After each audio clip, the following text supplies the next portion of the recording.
Superbonus 110%. La corsa ad ostacoli per la riqualificazione energetica delle abitazioni si arricchisce di un nuovo ennesimo capitolo. Con il decreto aiuti è stato prorogato a fine settembre il termine per il completamento del 30% dei lavori per le villette unifamiliari, ma ci sono novità anche per la cessione del credito, che dovrebbero essere ufficializzate a breve da una circolare dell'Agenzia delle Entrate.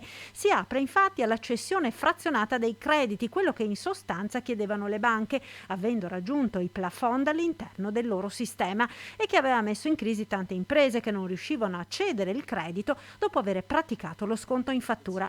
L'apprensione nel settore era tanta soprattutto dopo le affermazioni sul superbonus del premier Draghi a Strasburgo. Io posso anche capire che non si possa pensare alla crescita delle nostre imprese solo attraverso i bonus, però facciamo presente che con questi bonus si è comunque provveduto prima a mettere in piedi un settore che era 10 anni in crisi e che produce il 20% del PIL nazionale, quindi un dato molto importante, e secondo ci ha permesso anche di riqualificare e di rigenerare il tessuto urbano. Ora si spera che la strada sia un po' meno in salita e che soprattutto le regole, una volta fissate, rimangano quelle.